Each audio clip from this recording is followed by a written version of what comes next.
everybody.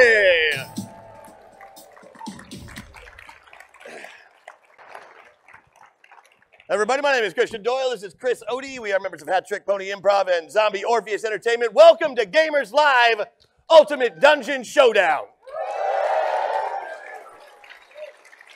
I'm going to do a sound check right now. Yeah, it's on. Cool. Cool. That is good news. No, I knew Nathan had turned it off during warm-up, so that guy can't take leave him anywhere. No. How's everybody doing this morning? Did you get some sleep? I'm sorry. The correct answer is, what the heck is sleep? It's okay. You're all here. We're all here. I think we're going to get through the show today. Yes. It should be no problem. We just have to make stuff up for 2 hours and keep it entertaining, right? Which is always easier when we're all sleep deprived. So, yeah, absolutely. We're good for that one. It's like being funnier when you're drunk. Yeah, so we have a special show for you this morning, and I know Christian's going to tell you a little bit about it, but first, I'm actually going to go through all of the housekeeping stuff. Yeah, do your business. I should call it housekeeping. It's important stuff. Well, housekeeping's important. We're like, together, we're like a mullet, you know. He's the business in the front, and I'm the party in the back. It's not the first time he's compared me to a mullet. That's the best part. You see it, though, right? Yeah. So, so if you didn't already know, we're Zombie Orpheus Entertainment. We're at booth 100, as we have been for the last several years. We are so excited to be here at Gen Con 2019. Yes, I think you are, too. Is that fair to say? Tell. Fantastic. We've been doing Gamers Live here at Gen Con since 2012. This is actually our 12th show on this stage. We are really, really excited and honored to be entrusted with the Dirty brunch. Dozen is today. Yes, Dirty Dozen today. So this has just been a kick for us. If you didn't know, we're doing film screenings in the Westin all weekend. We screened almost 30 hours of content this week, and at least a few bits of it was watchable. So we appreciate that. And we're running RPGs in room 143. If you didn't know about that, The Demon Hunter is a comedy of terrors. Tomorrow morning, how many of you are going to the Q&A? 11 o'clock? Fantastic. We are going to have a Q&A in room 111. I forgot it again. I don't even know how that happened. It's literally just one number just to remember. 111. That's it. It's even my pin. It's. Anyway, you should have left your wallet backstage, bud. No, I trust these people, all of them. But except for that one. Even that one? Yeah, like that one right over there. I don't know. But tomorrow, 11 a.m., because then we can sleep in room 111 here in the convention center as a Q&A. That's going to be a great time to learn about all the fun stuff we've got coming up next, including the stuff we're doing on Twitch. Yes. Did you know we're on Twitch right now? We are. We're streaming on Twitch right now, which means this is going to be the second ever nipple-free Gamers Live. True. Thank you, No, it's just terms of service. They let us get away with a lot otherwise. Yes. Like that free Amazon Prime Plus account. Yes. Thank you for correcting the thing I made up. That's a good yes and right there. That was nice. So yeah, we do several shows on Twitch already. We have our Homebrew Masters of the Metaverse, which is a great chaotic show that we do on Monday nights. We've been doing a version of a BattleTech-inspired show called Death from Above. And one of our aims on our Twitch channel is to prove that there are other games other than Dungeons & Dragons, even though we love Dungeons & Dragons. And we recognize no one will watch us as a result. That's fine. But we're still having fun together. So we have this BattleTech-inspired show, Death from Above, big stompy robots. Mm-hmm. So you know we're taking it very seriously. And Christian is working on a new show with our good friend James. Golden Guns. A little something related into what we did last night, somewhat. Mm-hmm. If you were here for that, that's the only spoiler you get. Yep. Sorry. And today's show, I can't give you a ton of details, but today's show, Ultimate Dungeon Showdown, you keep that name in mind because you're going to hear that again down the road. We have got something special planned for that. But you can catch us on twitch.tv/Zombie Orpheus, and then we want to thank a bunch of people. Get to thanking. Okay. So we want to thank Sarah, Brad, A.K. Red, Austin, Brian, and others, because I will always not get everyone. I want to thank Elizabeth, Mark, Nate, Tom, Derek, James, John, Will, Jeff, Chris, not me, Gen Con itself, Amanda, Scott. Sirenscape is here. Yeah, and let's talk a little bit about Sirenscape before we move on. As you know, we have our audience members roll dice for us because we can't be trusted because we are dirty, dirty cheaters. So Sarah's going to be helping you guys roll dice down here. First person to roll a 20 today not only is going to get this delightful $20 gift certificate to Sirenscape, but a 1-year subscription. It's a good deal. In case you're wondering what Sirenscape is, You're hearing it right now. And then we also want to. Are we? And I'll give away a free 20 spot to anybody who rolls a 20 on that sucker. Okay? How about that for everybody? I like how you said that you will give it away. Thank Sirenscape. Yeah, exactly. Let's see. I like how you said you will give it away as if you had bought them all for them. That was a nice Yeah, like I went and got them a present. Exactly. But really, it's just Sirenscape being awesome. Thank you Sirenscape. I feel my power returning. Yeah. We also want to thank all of the Zombie Orpheus Patreon backers. You guys do so much work for us, and your support is what allows us to make it through the year. So thank you so much for that as well. If you haven't checked out our Patreon, there's some wonderful backer rewards there, including a free subscription to the Fantasy Network, which is our collaboration with several other independent filmmakers where you were able to catch independent fantasy, sci-fi, etc., web series and shows and films that you won't catch anywhere else. It's another streaming service, but you don't have to pay for it. And we'll be talking a little bit more about that at the Q&A tomorrow at 11, or if you stop by booth 100. What's the booth number again? 100. I like that someone just said 111 to me. I'm really hopeful the Q&A is there next year, and I might remember. But yeah, swing by booth 100. We can talk to you about all that good stuff. And we also, of course, want to thank the viewers at home, including the folks watching on Twitch. I think my folks might be watching today. Oh, God, they are going to be so ashamed. I know. That's right. That's right. I mean, again. Wait, what? Nothing? Oh. That's what we That's the housekeeping? That's the housekeeping. All right. Let's break down the rules. Today's going to work a little different, but the same. You see? That way your expectations are kept, but still turned on their ear a little. It's called storytelling. So, what we are going to do is we are going to sit down and we are going to play a game of Dungeons & Dragons. Or are we? No, we're not. Today is Ultimate Dungeon Showdown. Today, there are no characters. We are playing ourselves. I have no need to be Gary today, for I am Christian Doyle. Yes. He's going to be Chris Odie. And this is a little game we like to do where we play against each other in Gamers Live. It's a head-to-head competition where the three of us go for the best score. Whoever wins gets to GM next year. Simple as that.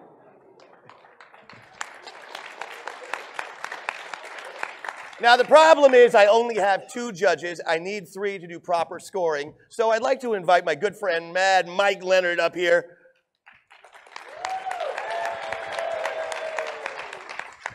He makes lots of art. Look him up on the internet. He is going to have the very difficult job of writing down numbers and holding them up. We're not making him talk today, but I do want your honest opinion about our performances, okay? So make the numbers reflect that in any way you can. I think it's also worth pointing out that since we're doing this to you right now, Mike, I'm sorry we love you. I'm not sorry that we love you. I'm sorry that because we love you, this is what we do to people who we love. We do this to people. You should see what happens backstage. No, but the thing that I had to point out was at the end of the show last night, he presented us with a full color 3D rendered artwork of all of our party. Of the show that we had just done. That he did over the course of the show. He's a very talented man. It was awesome. Seriously, look him up. But I've got a seat for you right over here. You get the best view of the show, which is the audience faces and my butt. All right. And you want an honest score for everything. Well. All right. Honest score for everything. All right. So other than that, we're going to have 2 of our other colleagues, of course, being the judges. There are only 3 contestants today. Before we get started, I want to bring on last year's winner of the Ultimate Dungeon Showdown and this year's Dungeon Master, Mr. Keeson Holt.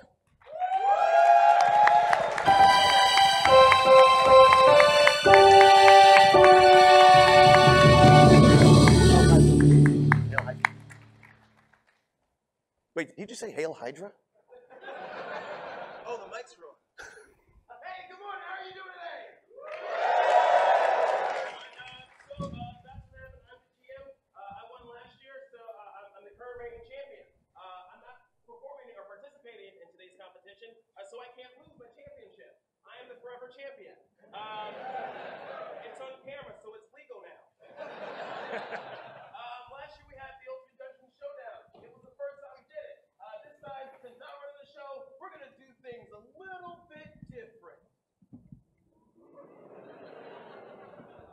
Is his mic on? Oh, I'm trying to subtly figure out if your mic is on or not. And since I failed the stealth check, I just thought I'd announce it. Sorry, I turned it off because I had to fart earlier, and I wasn't sure what was on. I didn't want the vibrations to hit the mic. It's things I think about in the morning.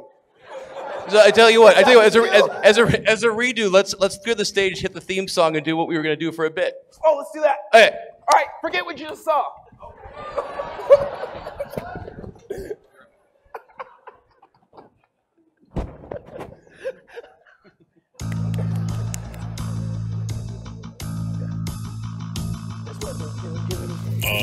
Attention, Gen Con attendees.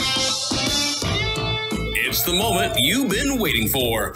Zombie Orpheus Entertainment, your sultans of satire, deliverers of delirium, and jovial gestures of jocularity, in association with Hat Trick Pony Improv and Sirenscape, welcome you to the 2019 edition of Gamers Live Ultimate Dungeon Showdown.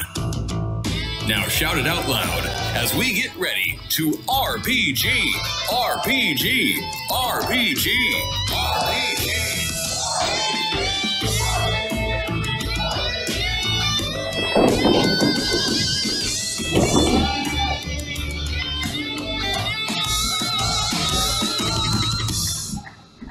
Welcome to 2019 Ultimate Dungeon Showdown in Indianapolis, Indiana at Gen Con 2019 in the Indiana Convention Center. I'm Nathan Knockout Rice. And I'm just plain Chris Odie. It's a beautiful day outside, so we're excited to be in here.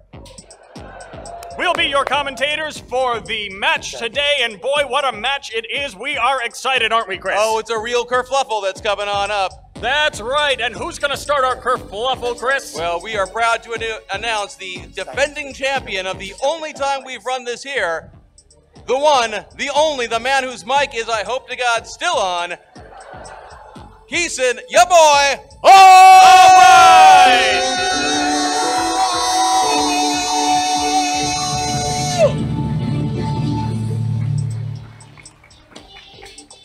That's right, I am Keeson, and I will be the GM for today's and for the 2019 Ultimate Dungeon Showdown. Before I get started, I just want to do a recap of what you are going to see. We're going to see multiple encounters by our players and professional players, who will then be judged by the 3 judges on a 10-point critique score based on their character, what they do, and the third one.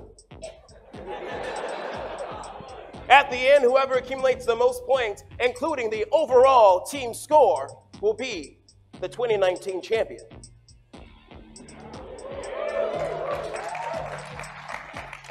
My friends, without further ado, shall we get our players out here on the stage? Let's get ready to fumble!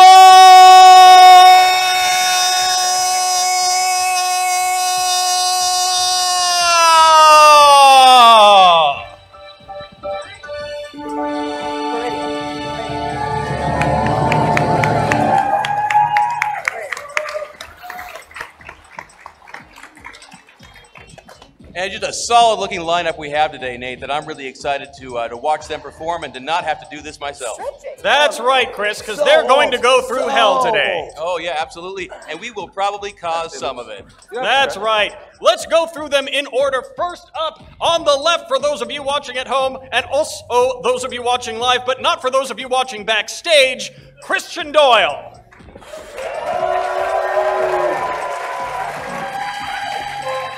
Now, Christian is known as a very versatile, dynamic performer with a preference for both combat characters, but also a preference for charisma and guile.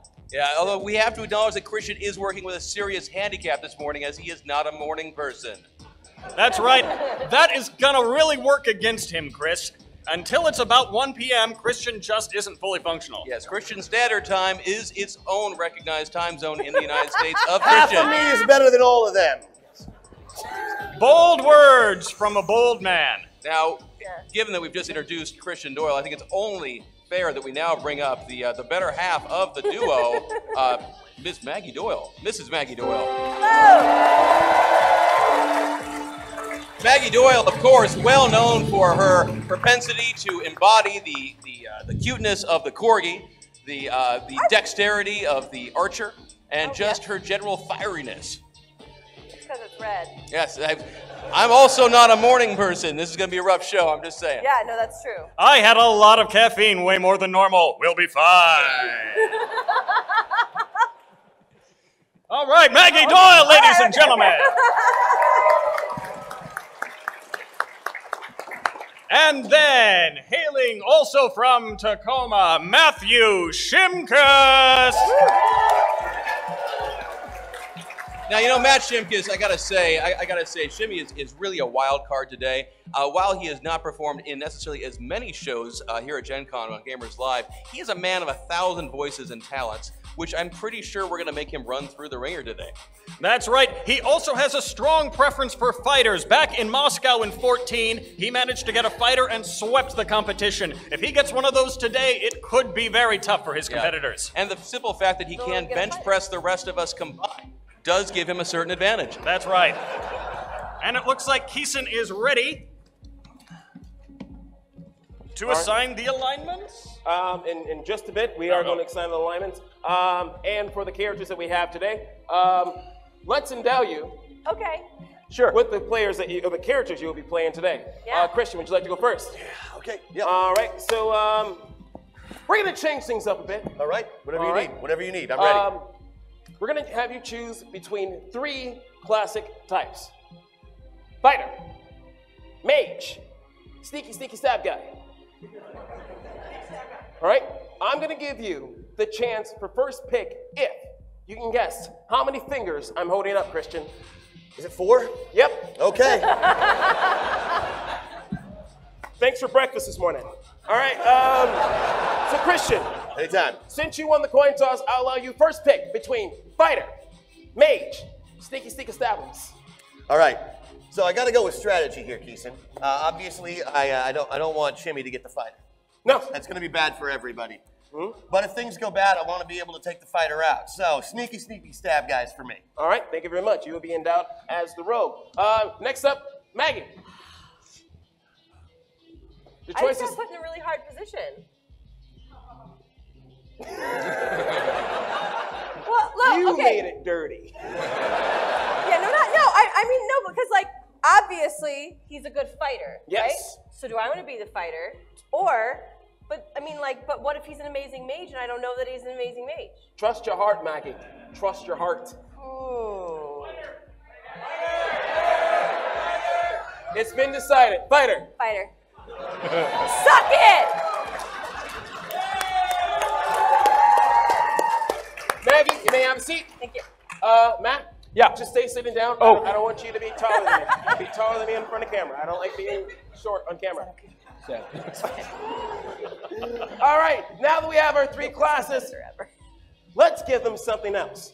Usually we'll pick a class and a race from a typical fantasy setting, but I need some races from you. Who here has a race for me?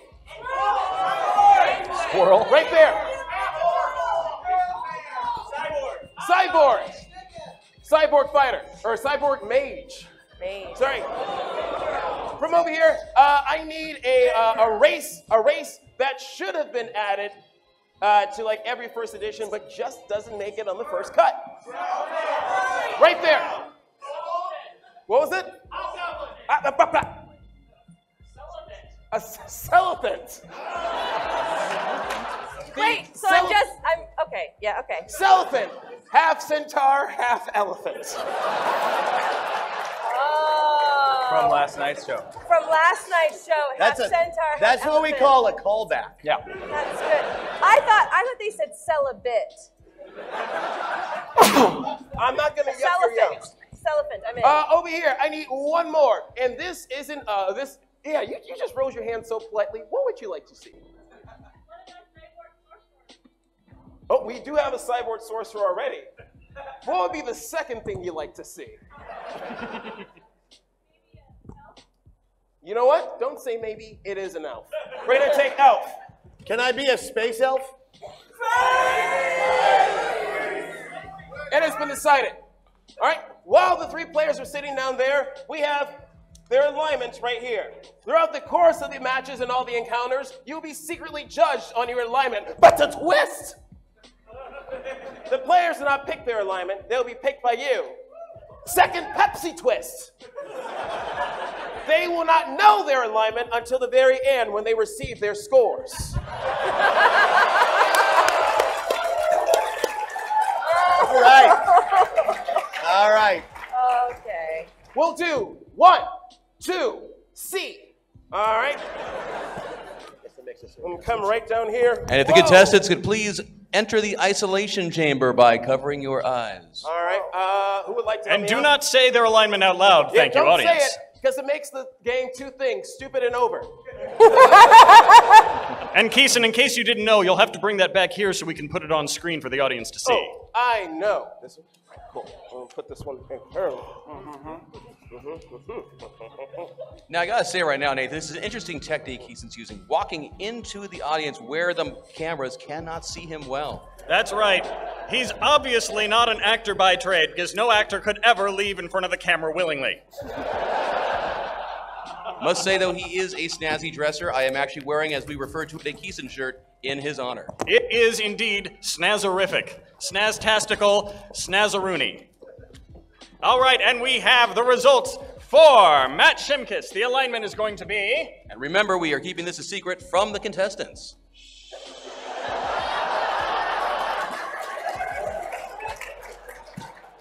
For Maggie Doyle, we have...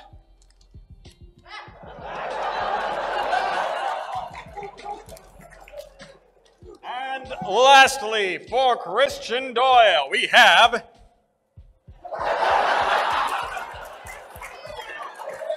All right. There we go, ladies and gentlemen. This is some pretty messed up stuff right here, guys. Can we? I do believe it is now time for the ceremonial opening song look? of Ultimate Dungeon Showdown, Which will be sung by... the contestants themselves in the style of Fred Schneider. of the B-52s. If the three of you could please come to center stage and sing the anthem of Ultimate Dungeon Showdown. If you're able to, please stand up.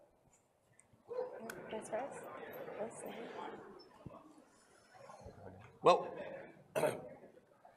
Take it away. Shall we? yep.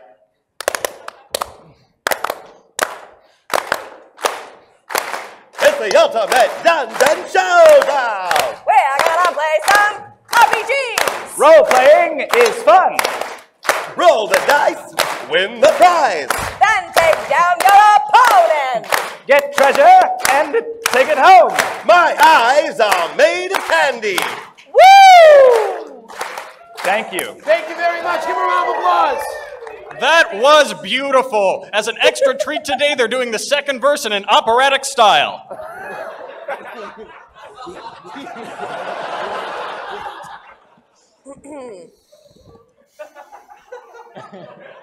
In the voice of Fred Schneider.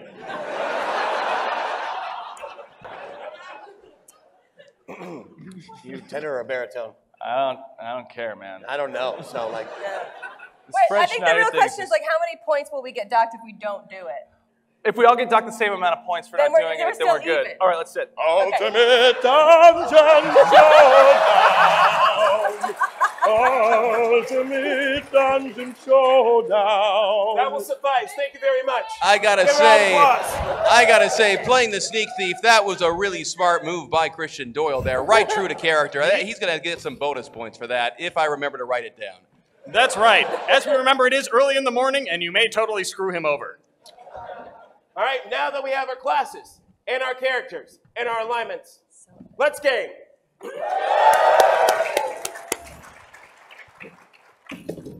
Thank you for joining me today. We will start our story in a magical place called Graciana. Ooh. Okay. Yeah. The story of Graciana is old, but also troubled. Oh. For many, many, many years, as far back as anyone can remember, there's been a curse. Placed upon it. Not a curse sentencing death, despair, or destruction, but a curse for lack of love. Aww. We find three travelers, old friends, sitting down, having a cup of drink, in a pub. While enjoying their beverages and satiations, they are approached by a stranger. This stranger, wearing a hood, with just a little bit of tufted hair showing from underneath. Silver, much like silver.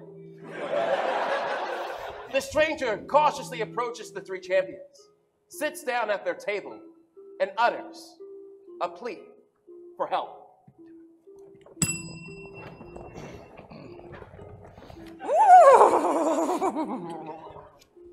May I join you, heroes, for I have a plea for help from you.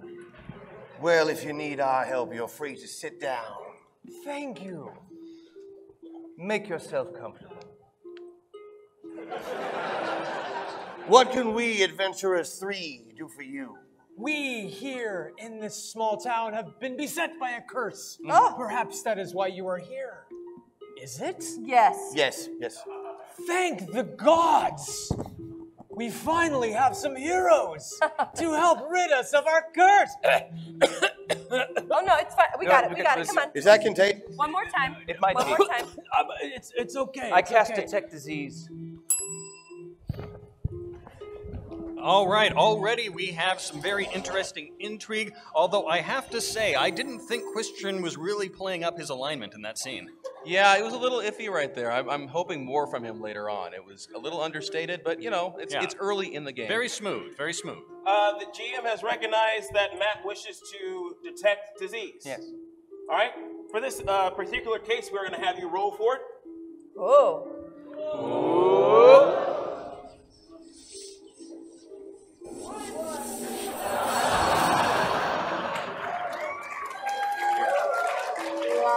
The first fumble of the day, the anti-waffle, as it were. However, I do think this is a case of assisting him in playing his alignment. True. Matt, your character feels that there is something ailing this man, but you fear that all hope is lost. Even dealing with this person seems like a waste of time. There are others you could use this time to help. All right, yeah, no, just come on. You got it. You got it. Oh, it's the curse. He's a hopeless case. It's the curse. It's hopeless? Yes. Oh, I stab him. Tell us That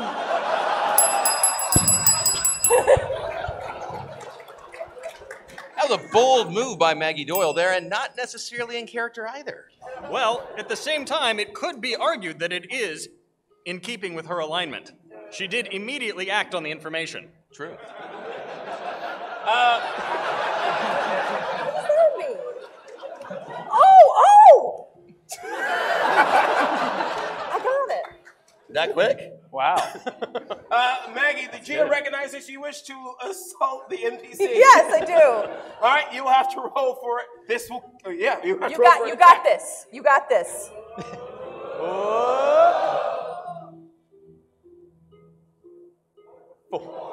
Four. Action point. 5. Action negative. 6. 5. 4. 4. 3, 4, 5. 3, 5, 6. Oh my gosh. I can't tell. I'm blind. 7. 7. Yeah. All right. Yeah, Six we're gonna points. kill him. Maggie, as you make the motion from patting and consoling to stabbing Yeah. and stabbing, Not consoling. It's almost like a dance move. your dagger makes it through the stranger's robes and hoods, but out the other side. Boy, there's nothing but bones underneath. What? Well, skin and bones. Skin and bones. Oh, He's not just a skeleton. Okay. There's a skeleton inside of him. But He's there's not like- just a skeleton. But are there other things as well? Yes, pockets. You hit his pockets. Oh, okay. But you do not strike your target. Thank you. Oh. Wait. I didn't request that you stab him. I just said he was a hopeless case. Well, if he's hopeless, then thank you.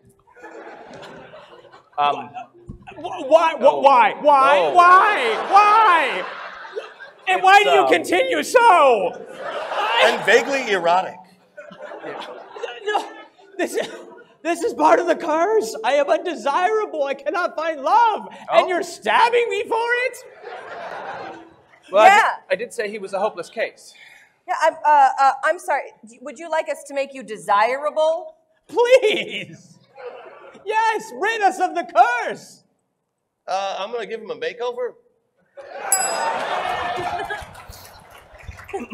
This is a bold and inventive move by Christian, who is known for bold and inventive moves. This could be his coup in this encounter, or it could be his fatal error. Christian, the GM recognizes that you wish to provide a makeover for Yeah, the NPC. and I want to use my performance bonus since I'm a charisma-based rogue. Noted. I'd like to assist. Oh. Yeah. I will also assist. Oh, no. I will offer a bonus 4 added on to your roll for the makeover roll. All right, sounds good. Help me out. 7. All right. Oh, there we go. Okay, so I'll use a little glamour to kind of like All make right, over let's your have a seat face. here. First, let's take off this I guess I'll stupid just hood. be over Oh, here. Great, much look better. at Now, you, now, all right. now stand up straight. Yes, go. I'm going to sit over here now. Good idea. Okay. Oh! Oh, I hear you so much better. Champions, while performing your makeover, with the roll of 7, with the addition of 4, and the action points I've seen while that's being calculated, at this point, it is just enough to do something to help this very, very homely person. However, I was just thinking smoky eyes. once you took off the hood, you realized something. The silver hair you saw adorned across his skull and pate was nothing more than a wig, because as it fell off, you recognized this poor soul as none other than the deity, Eros. Oh, what's Eros a deity of? Oh, kind of like love and stuff. He's like Cupid, but instead of a cute little baby, he's like, ooh, what's up? I'm spelling. So I just tried to kill a god. You missed. I did miss. I did. Hey, thank you for missing, actually. Thank you. However, you do see this because once you see the face of a god, you realize something else. What? Others around you notice too. But they are not as taken back. All 3 of you, roll a looky-round check to look around.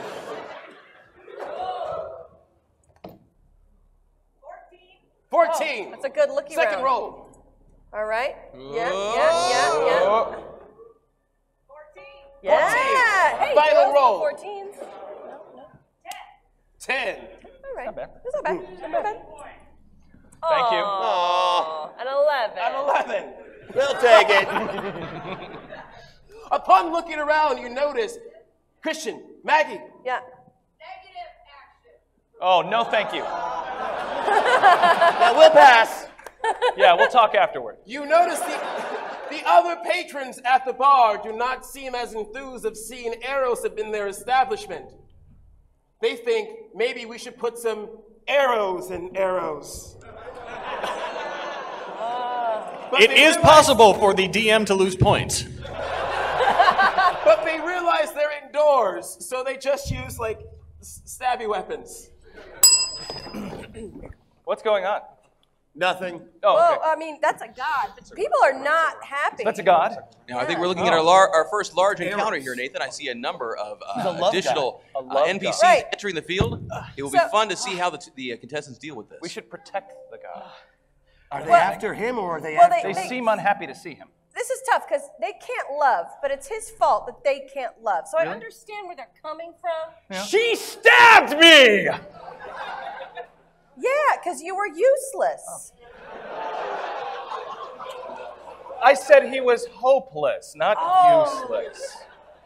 I'm a It's a fighter. little I don't different. listen the whole way. Right. I just stab. As you see the angry patrons approach, you notice that they have a penchant for poking you. They draw their weapons. Roll for initiative. High for the champions. Low for the enemies. Enemies, attack first. They brandish their weapons. They are nothing more than common folk. Common folk with weapons. Let's see how this pans out. They're attacking the arrows. They're attacking him? Oh, this is unexpected, Nathan. This is really unexpected. All right, they all attack as a mob upon arrows. Roll. That's good.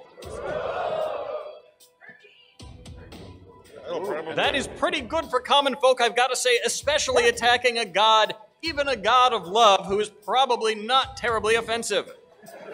Well, and at the end of the day, I think it just proves the importance of communication in relationships, you know? I would agree, Chris. It's important to have open communication, the more you know.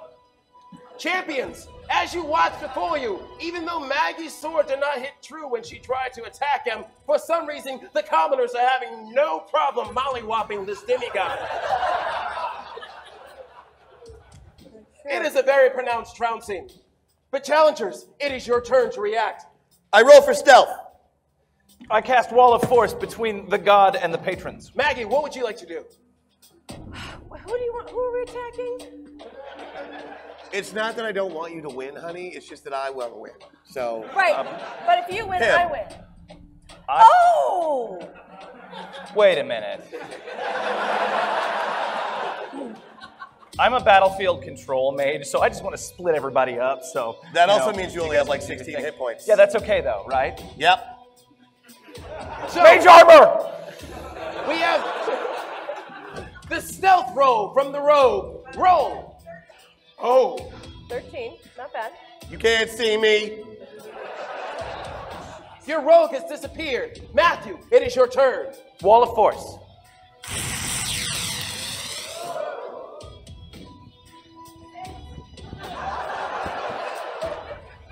And just a 6. And Maggie, what was your action again? Because I'm a cellophant, my hoof, my hands go to hoofs, and I attempt to do a sword attack, but oh no, it's so heavy!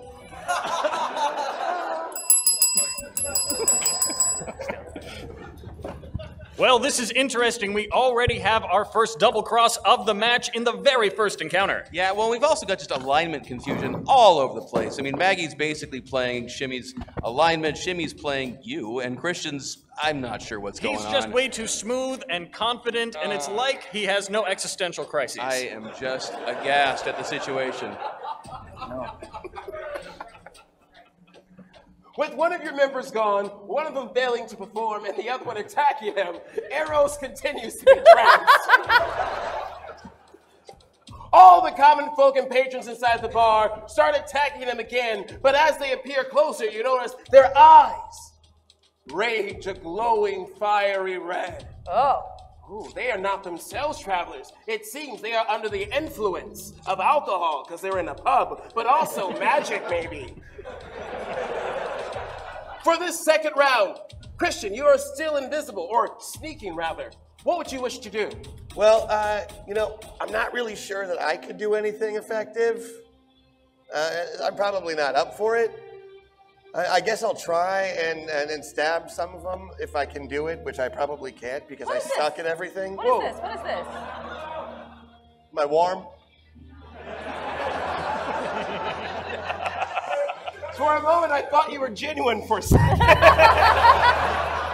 No. For a moment. I am going to attempt to sneak attack the lead attacker. Oh. Very wise, champion. Very wise. Maggie, what do you wish to do after trying to attack your...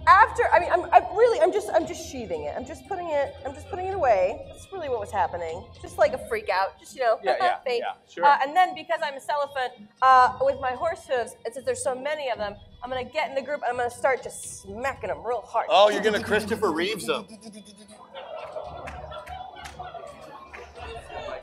It's not though.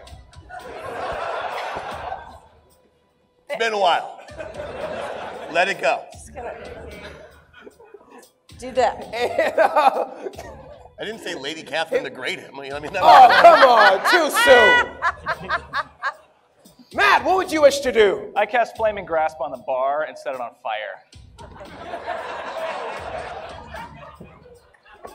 The GM's going to look over at the notes to see. The GM will allow it. The GM will allow it. All right, so we have a sneak attack. trample, and arson.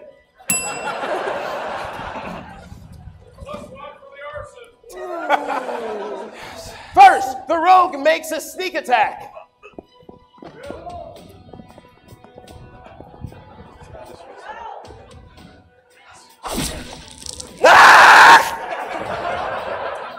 Ha-ha! He surprised the villains. Now I'd like to make a quick disguise check as a free action. I will allow this bonus action.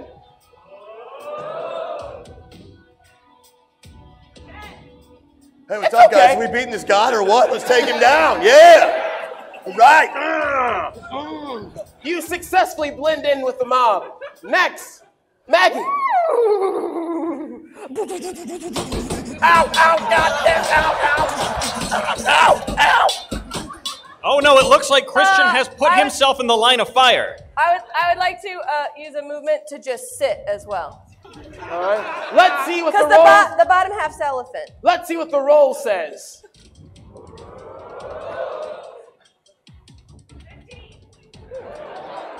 Not only do you trample through the mob, with enough force running in, you gain enough momentum to make a clear, direct line of attack, going through all of them, including your rogue friend. By the way, the sit was successful. Finally, Matt. I set the bar on fire.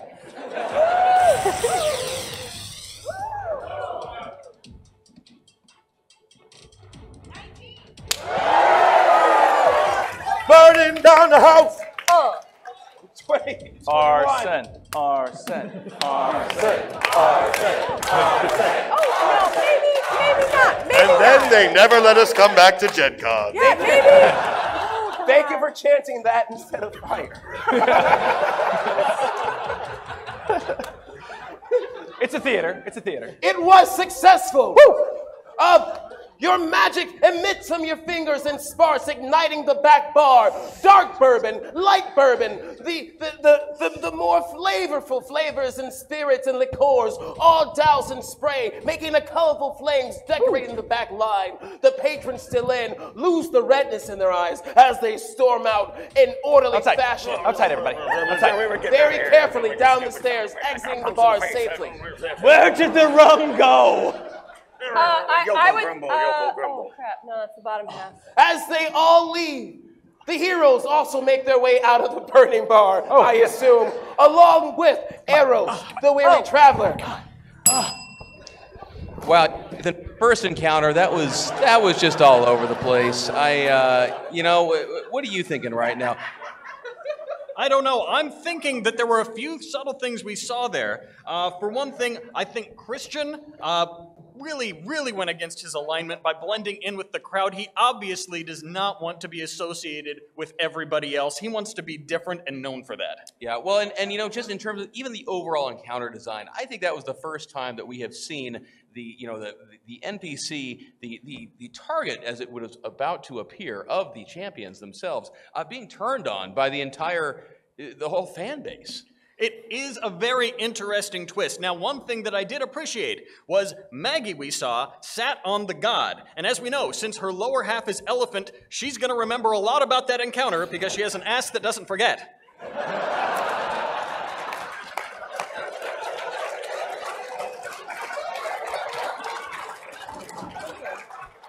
The irony, of course, being that last night she endowed Shimmy with an ass that doesn't quit. Yeah, that's It teamwork. does keep going and going. Congratulations, champions. You made it out of the burning pub with the quest giver. Yeah. He looks up, still weary-eyed. Head as bald as a baby's bald head. He looks up, tells you his woes, how he fell from grace, lost his powers, and the curse was spread across the land of Graciano. Thank you, he says. You've helped me, he says. I still need your help, he says. Yet also, who are you, he says. Players, introduce your character to this character. My name is... Stand up and do it, go. Yeah, you got to take the bell. What's my name?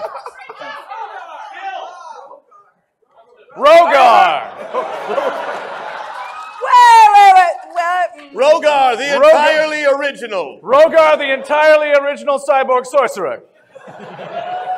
Rogar steps forward for his introduction. That's me. Oh, short and sweet. Short and sweet. Next up, Maggie.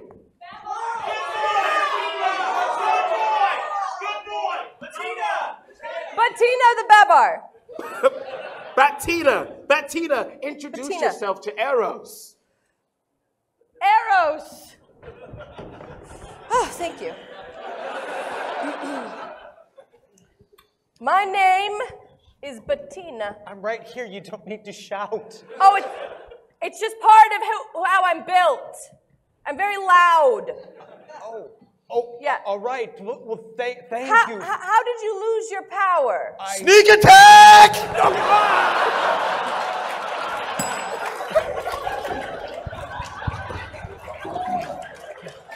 You know, I gotta give Christian major props there. He is leaning into at least half of his alignment like a beast.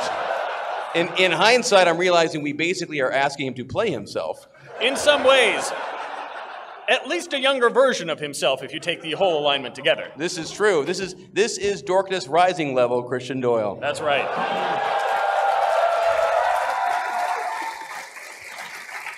I think we're ready with the score, though, if the GM is. The GM recognizes the sneak attack. I will allow it. Roll for the sneak attack. Oh. 17.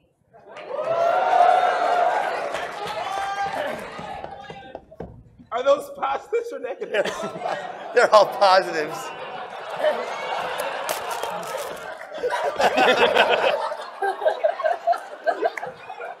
If you want to get crazy, Christian, we can get crazy. Will you allow an attack of opportunity? Are you going to attack me? What is the total? Positive. Negative. It's like about a 36. Yeah, that's a lot. Well, I would say yes, since you did have a hostile force immediately enter your space. However, you weren't occupied to introduce yourselves to Eros. I was. In his mortal form as he asked for your help. Yes, but horses have unbelievably good reflexes. I thought that's what we were doing. But the top half. I do recognize that. But that was like over 30. So, Christian, your character reemerges from the dispersed crowd, and you kill Eros in his mortal form. He is dead.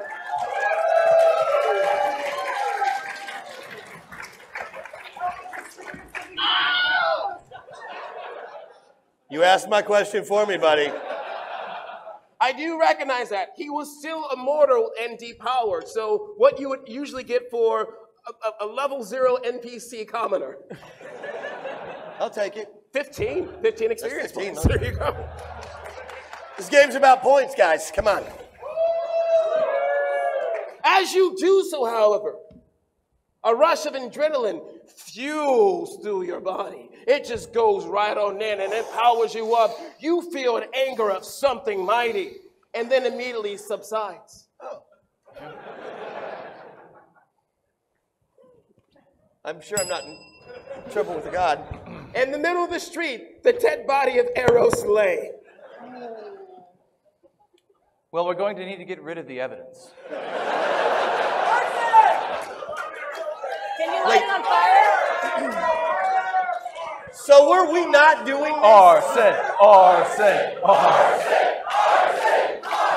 I set him on fire! Roll for the fire!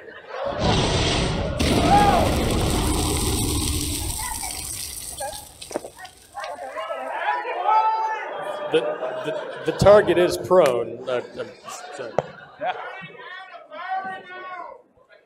It's coming up. I was saving it. It's a 9th level spell. All right. Right outside of the burning bar, you reignite your hands and do a human torch. Whoa. on Eros. His body immediately catches on fire, engulfs in flame. I'd like to make a cooking roll for s'mores. I would allow it, but you simply lack the materials on your person at the moment. Why don't you have that conjure marshmallow spell? The ashes of the demigod, now in mortal form, blows away like dust in the air breeze.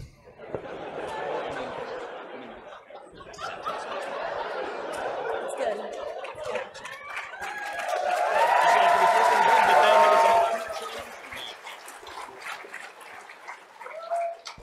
Oh! Did you hear him as he walked off stage? He was like, Mr. Stark, I don't feel so good. I thought I heard. All evidence of the burning has been removed, save for one small thing laying amongst the ashes. It appears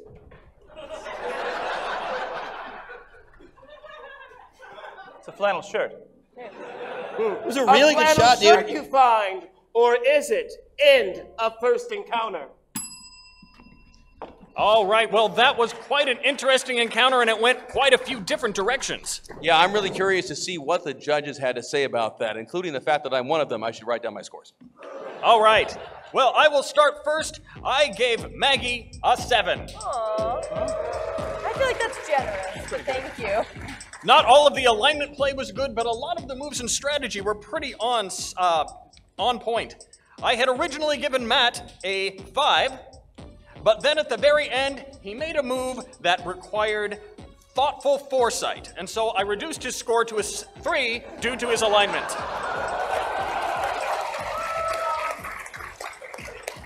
And lastly, Christian had been all over the place with his alignment play, but I had to reward him for the backstab of Eros, and then when he actually committed deicide, his score went up to an 8.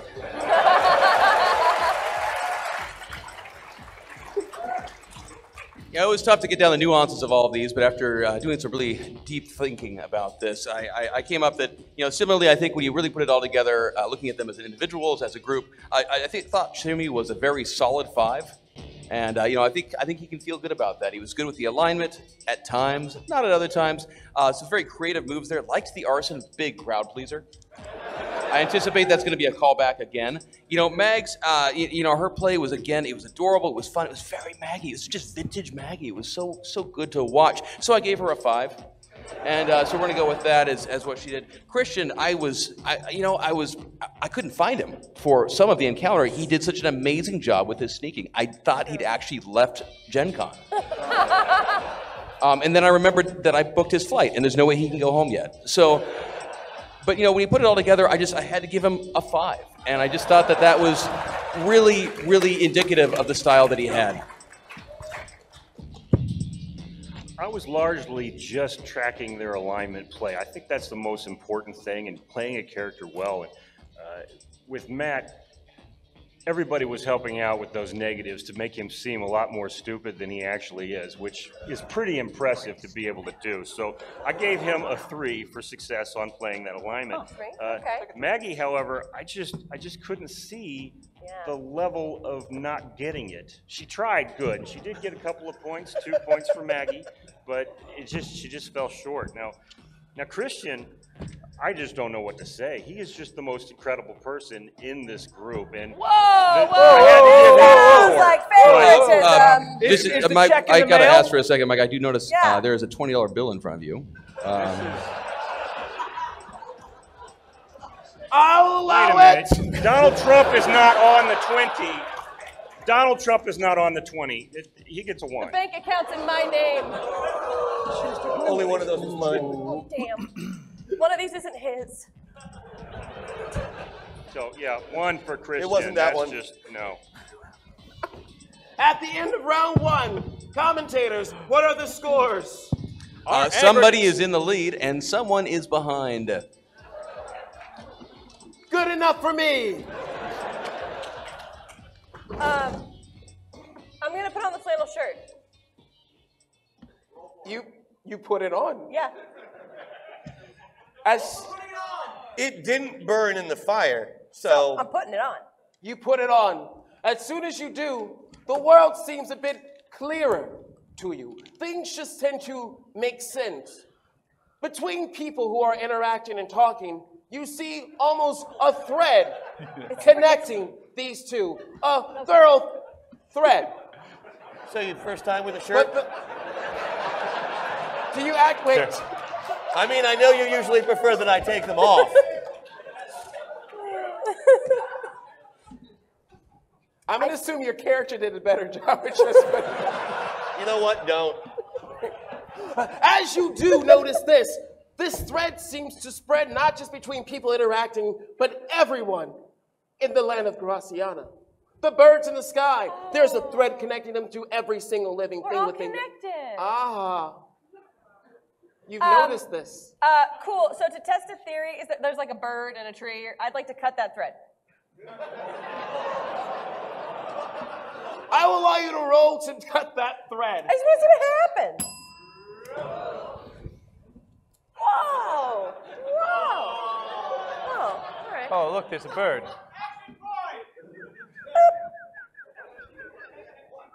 Oh, it's just the one? I appreciate your action point, but that was pretty dumb to use. And you were the only one to put it up. You must be really embarrassed. I'm sorry, that was rude. It's early.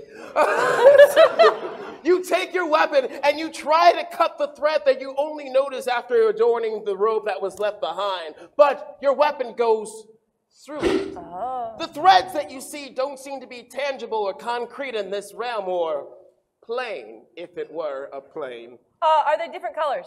Yes, they are. Some thicker than others. All seem to be made of the same material. Oh, use one of the thicker colors. What color is his and what color is his? You notice the thread connecting between all three of you are white. All three of us is white? A plain super boring, super vanilla. Just a very plain white thread. Okay, what about what about like I feel so small right now.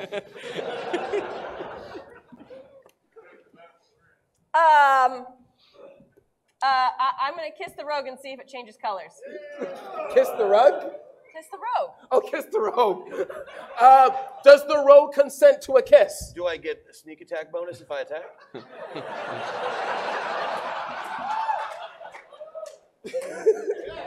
Does the fighter consent to a sneak attack? No, not on the fighter. On the. Oh, I am the fighter. Oh. I know we all just keep assuming it's Matt. Yeah. Yeah. I mean, look at those arms. They're I know, ridiculous. they are. But I'm doing this, guys. I'm doing the main Now stick. kiss! I just want to see. I'm testing a theory. Okay. Roll for the kiss. Oh, actually, that's good. You should do that. Oh, then a better one. Maggie, your character, after kissing the rogue, your thread becomes thicker and changes from a light to a lighter shade of a red hue, almost pink. Is my thread also getting thicker? It was a really good kiss. It's just, Christian, it's just a very thin white thread.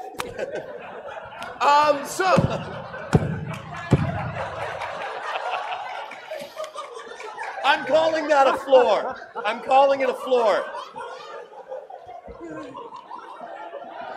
If you're just tuning in, make sure you check out the Twitch terms of service. We're still following them. 100%. However, as the color of your thread changes, you notice that the people in Graciana seem to be a bit perturbed. You notice more of them approaching you. Oh. Just you, Maggie, after displaying that display of affection. Oh.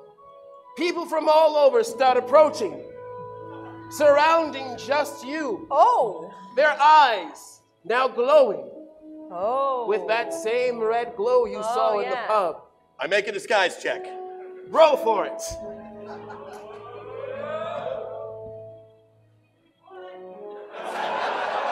You left your disguise with the mob. That sounds like me. You got no more disguises left. All right, I see this as we have two options. Either Well, pick one of them. I either cut all of you in half, or everyone makes out. Ooh, an intimidation roll. Let's see how that works. Don't threaten us with a good time. I like these guys are like, ooh, they're gonna make out.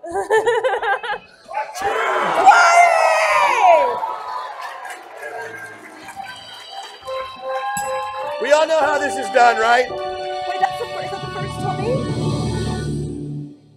Yeah, it's the First 20! Congratulations, you win the year-long subscription to Sirenscape and the $20 gift certificate.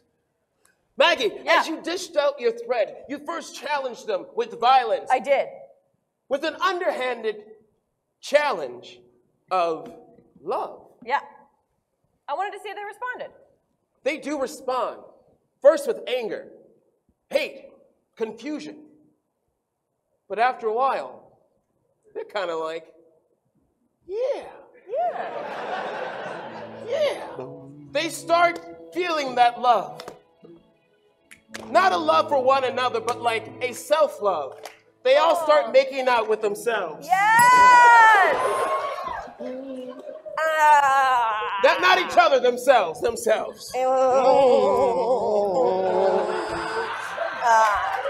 Yes! Good, this is good. That's good technique. Yes. So good. Deeper, feel it. Oh, no, Connect. not That's good. Maybe less tongue. All right. Maggie, as you do this, you realize that the garment you picked up is now kind of glowing a bit. Ooh. And you hear a whisper in your voice. A whisper from the familiar voice, but just a tad bit stronger. You hear the sound of arrows in your ear. Everyone's still making out, but quiet this time. Eros whispers in your ear and tells you to return the garment to Reduke. Anybody named Reduke? Hey, stop making out. Hey, anyone Reduke? You know my name's not Reduke. You know that. Anyone? Reduke? You? Me, that guy? Roll an insight check.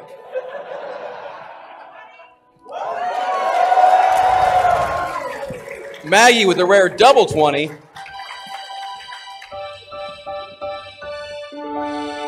Just some fantastic display of dice usage by Maggie from a distance. That's right. There is something to luck. It's called luck. Maggie, when you were searching for this one named Reduke after following that, you noticed that some people offer themselves claiming to be Reduke, but you know you must rebuke those Redukes. Oh, then I kill him. You do? Well, if they say they're Reduke and they're not Reduke, I'm going to kill him. I think they're saying that there'll be a Reduke for you. Oh, well... You're right, you should murder them. That'll get you extra points. And not count against you at all. I'm just a killing. I'm just still making out with myself. Do you need help with that? Because I got you. No, I'm good. Before you're able to brandish your weapon, you notice not just the people of Graciana are there, but everyone from Graciana spills out of their homes and workplaces, going towards this circle of loving and kissing. And they want in. Not just the people, the cows, the cats, the dogs. Every living animal in this town of Graciana is now after you, so they can get some kissy hugs from anyone or themselves. Oh, yeah. You know. Oh my God, it's Gary. There you go. Gary, too. You know that the three of you cannot.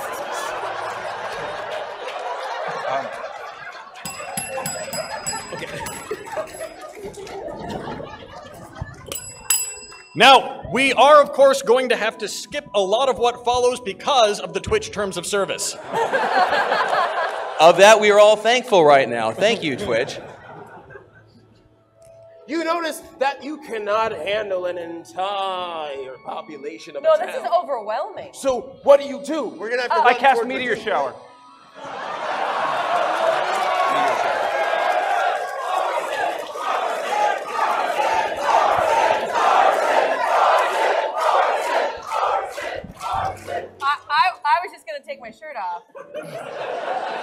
Terms of service. No, it's this one. It's this one.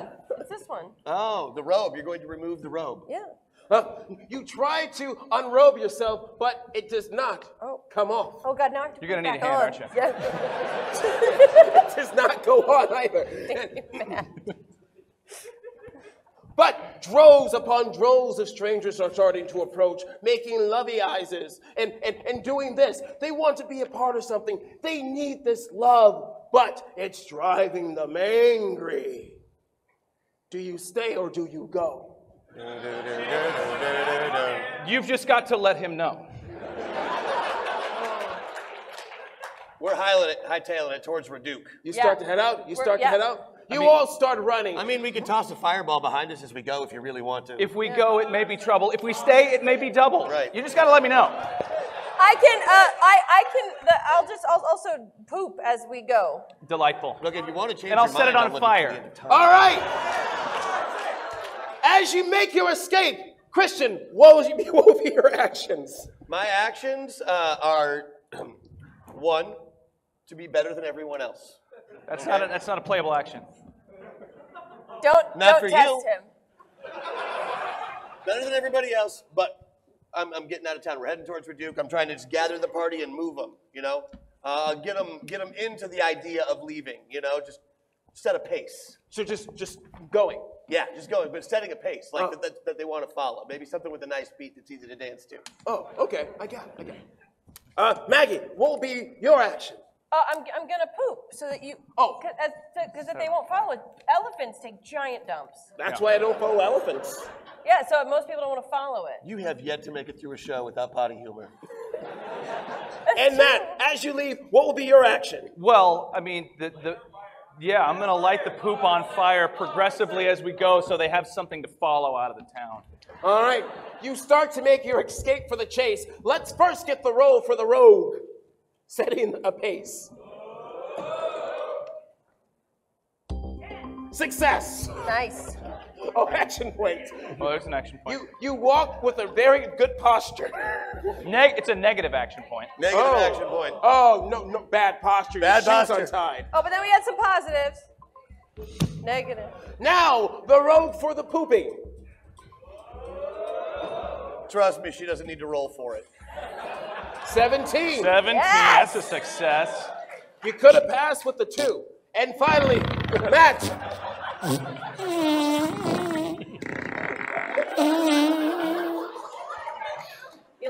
11? With the combined of the pooping and with the 11, it's an extra type of poop. And those fumes from that methane just kind of rises up and it helps you ignite. Congratulations, you've achieved arson. Let's see that happen! As the horde of townfolk lurches towards you for hugs and smooches, you turn tail and run in place. Whoop. What the hell kind of... Fire! Fire! Burn! Fire! This is a fantastic display of role-playing and inventiveness. They are really in character here. I want to stop the tape right now. I want to replay. Let's focus in on Maggie's technique here.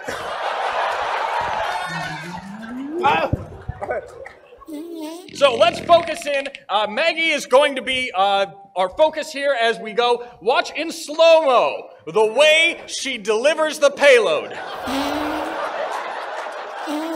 There's that look of utter concentration and contempt right on there. That is commitment to your action. She is not half-assing it, she is whole-assing it. You know, it's moments like this, Nathan. It's moments like this where I really realized when Maggie first came on board, when Keeson first came on board, I was really concerned that they were just going to raise the bar, the level, the not the quality of our comedy, but the content of our comedy. And I'm so glad that it just fit in so naturally. And comes out so naturally. Thank you. Success, champions! Woo! I pooped! Why was I walking like that? I burned something again. How do you fail at walking? I don't know, but you mastered it, my friend. Thank you.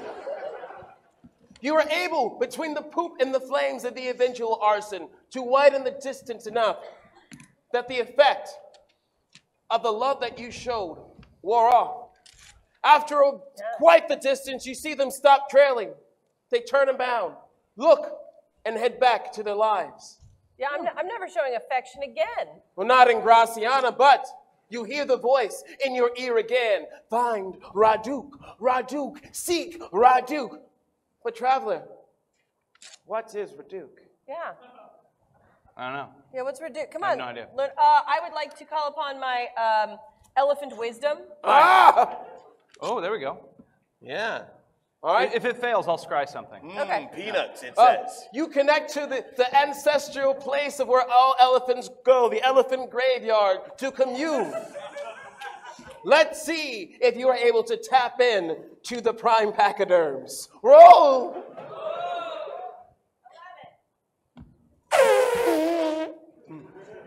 I hear them.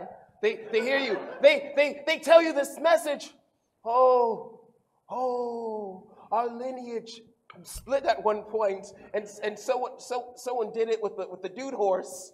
But you are still our child, no matter how far down you are from our family tree to family trunk. So we will tell you, Raduk is no person, but a place. That's what an elfin sounds like. You must go to the place of Raduk. Awesome. Can we get a map? Oh, it was okay. So this is so the stranger who was going to talk to you had a map on him.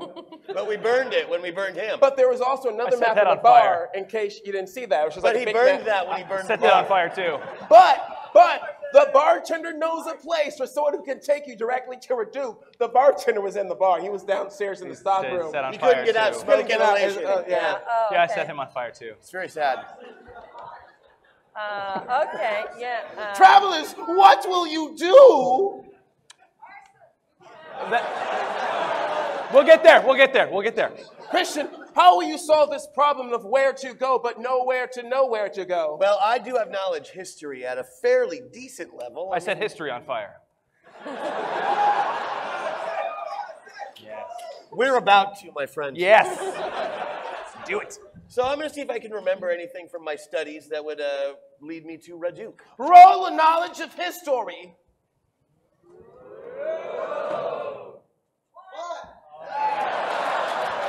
I know right where we're going. You say Raduk is back to where we came. That's Crest. No, that's Graciana. But they said Raduk there. They did. That guy said Raduk. Matthew, it is up to you. Can you help your crew find Okay, Raduk? okay, fine. I'll scry something. In fire. All right. I want to see this. Row for the scrying.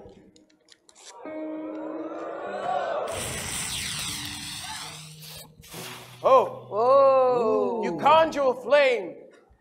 It shows you an image. Fingers for the flames. Oh, sorry. The image starts to wane. Positive action point. Haha. So there. You got any more, buddy?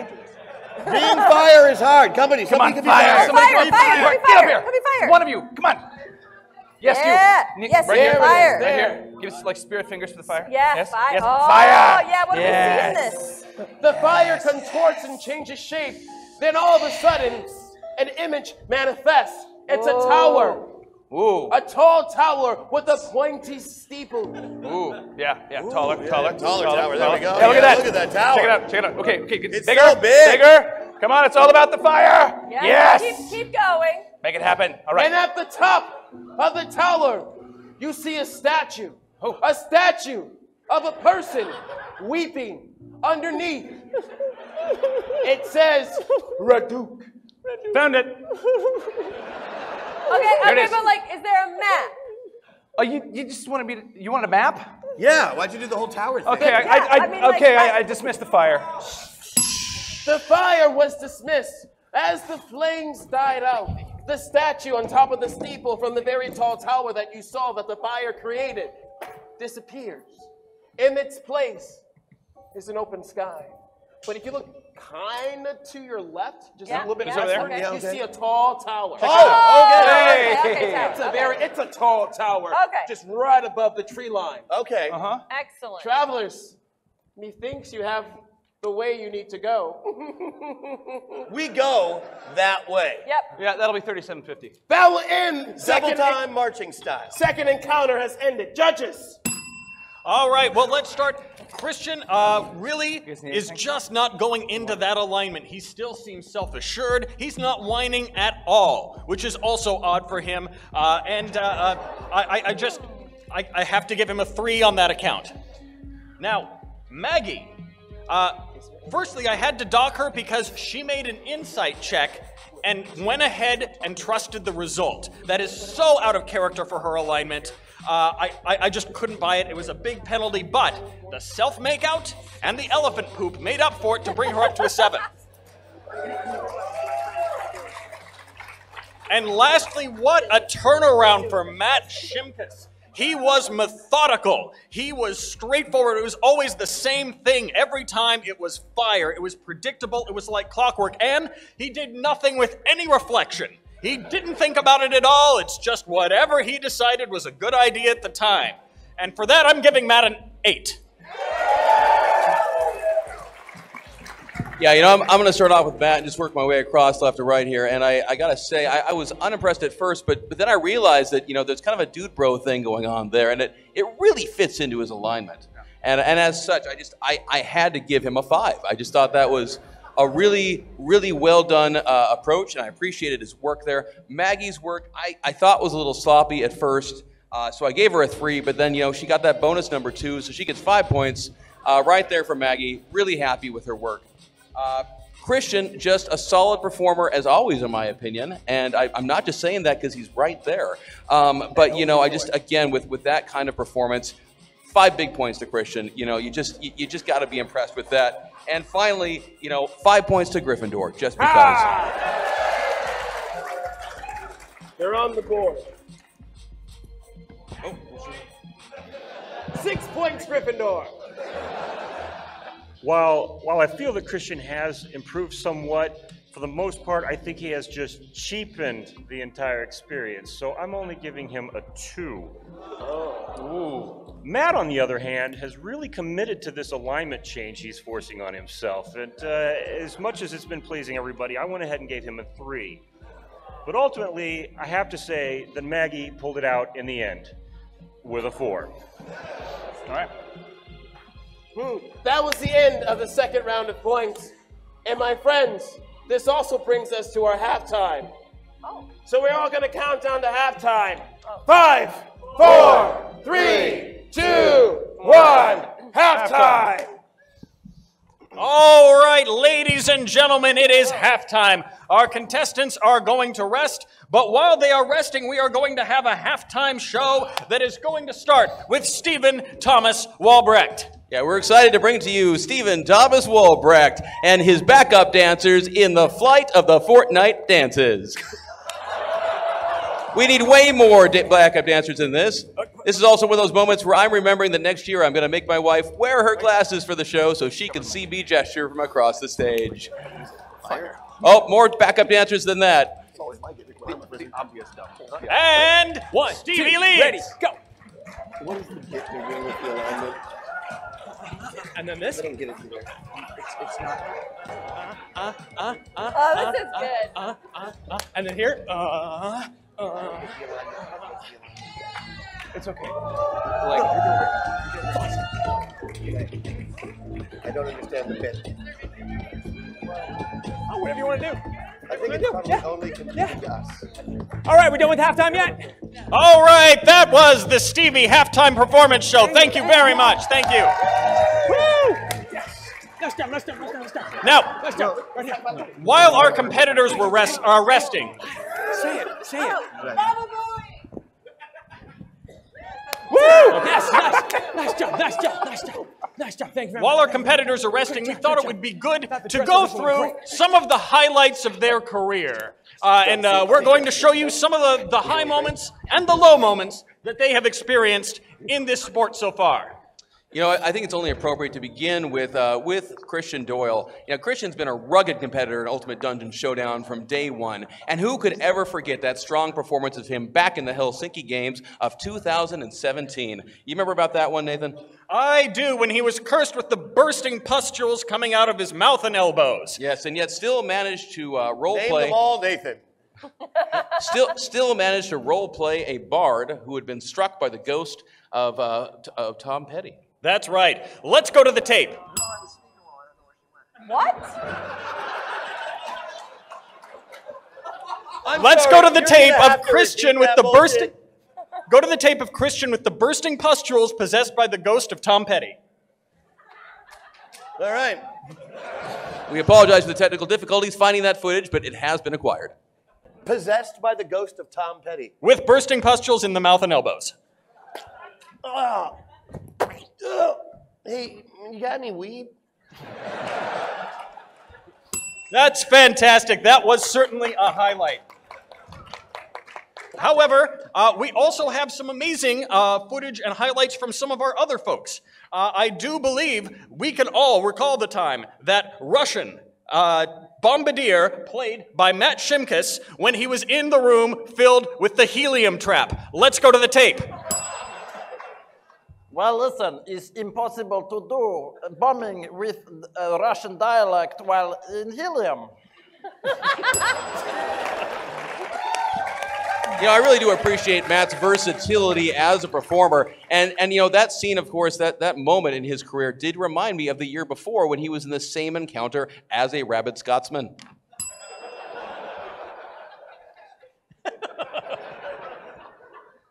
All right, listen up. You guys really suck, and I hate this room and this whole, like helium thing.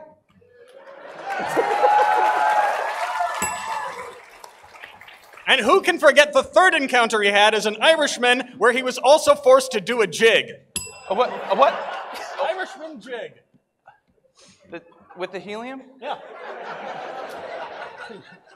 They probably thought this was funnier. I don't. A jig? Like this? A jig? Is this a jig? Is this what it is? Lucky Charms. That was fantastic. But I also remember the time that the curse fell on Maggie, and she was forced to blast electricity while doing the Macarena. It was the Shock Arena. Let's take a look now as she provides her own soundtrack. I was supposed to what electricity? Blast electricity, Macarena. Oh, yeah.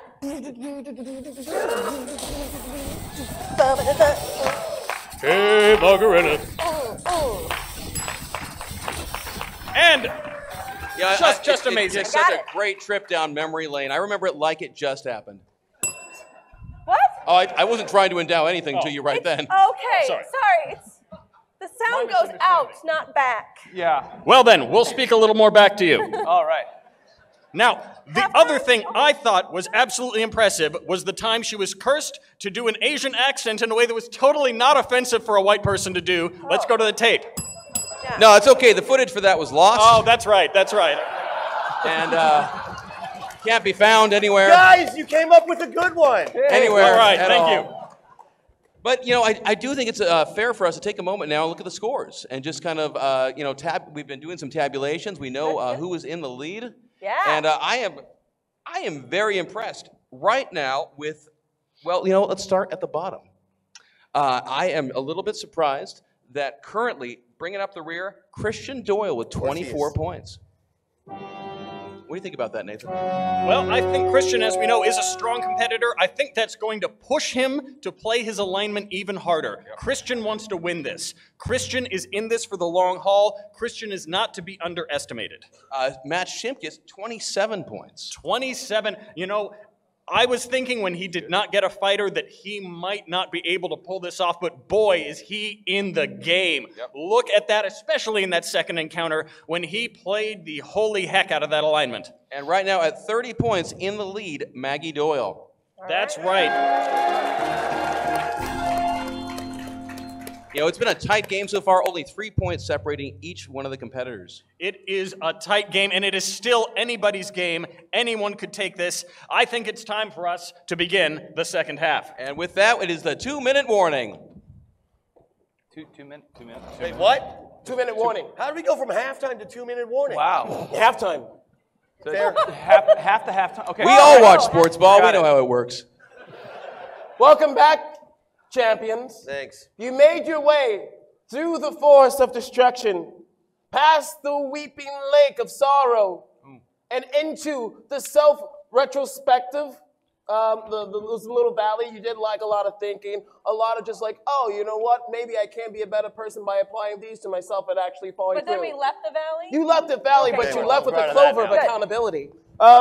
And move forward towards the Tower of Reduke. It is a very simple tower. One entrance in, one window on the main up, and one statue at the top of a weeping soul. Yet, travelers, I forgot to warn you.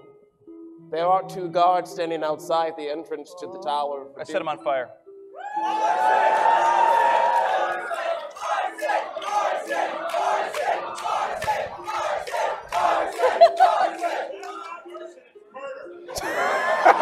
Murder by arson. I will not lose control! I am the GM! I was the 2018 champion! I have over 500 followers on Twitter! Only 6 of them are bots! Thank you! Why? Thank you! You're basic? Amazing. He said amazing. Oh, he said amazing. Yeah, yeah, Okay. yeah. Travelers! Like, I'm basic. What? The 2 guards have not noticed you yet, Oh. but they are still guarding. But what do you do? Let us see.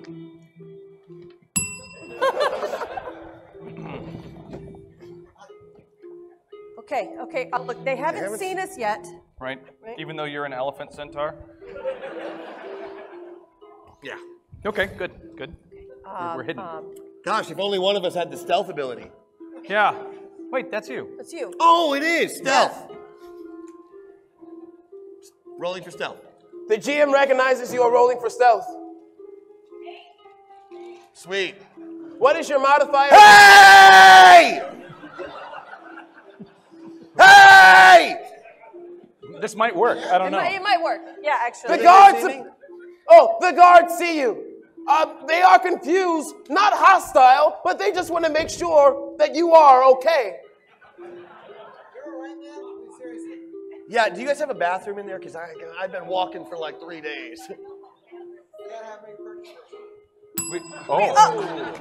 Nice vamping by the NPCs there. Did you catch that? Yeah. Sorry, no public Okay, so bathrooms, they and you can't have to make a purchase first.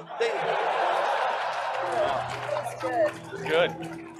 What do they have for sale? The Tower of Duke is a very selective club, you see. The guard explains they hold items here to sell to anyone who has enough money to purchase, but these items are not merely swords and shields or garments to be worn or rings to be given to lovers. Yeah, I was thinking like a Snickers. Yeah.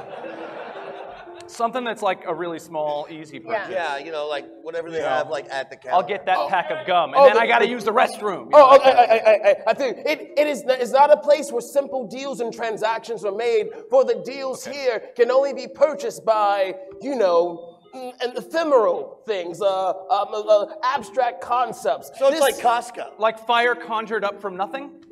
More like not the heat from a fire, but the heat and warmth that you will feel knowing that you are being loved. I love burning stuff. Oh, that counts. If you offer that to them, maybe you can buy your way into the Tower of Reduke and see their wares. Okay. If I show you something that I really love, will you let me in? Fire! Roll for the fire!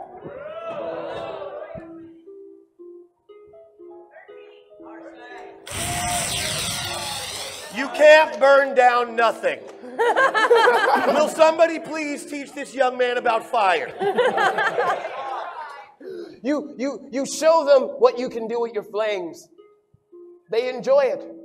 They step They both step to the side. See you guys. Not to the same side. Oh, wait. Wait, no, we're going.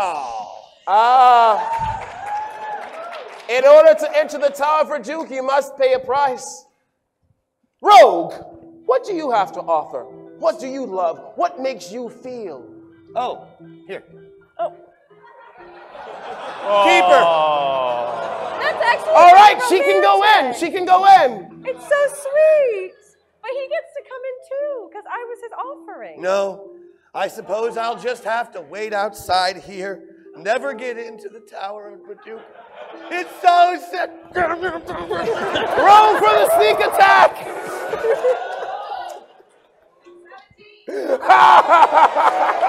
Yes. Sorry, guys. No, it is positive. They're all positives.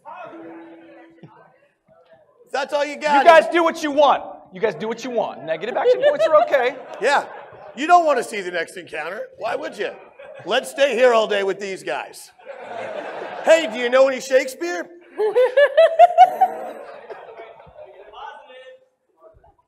Positive. With the action points given, and also with your modifier knowing, you do slay the 2 guards as you enter. You walk through, and the 3 of you make it through the Tower of Reduke. As you go up the stairs. Wait, there's stairs? Yes, it's a tower you saw from the tree line. I thought there'd be an elevator. I can get down on all fours, and you guys can ride my back to go up the stairs faster. Okay. No, I've seen what comes out of that thing. Not a chance. It's okay. I'll just set it on fire. Don't set the stairs on fire. Oh, no. I mean, yeah. Odd, isn't it, travelers?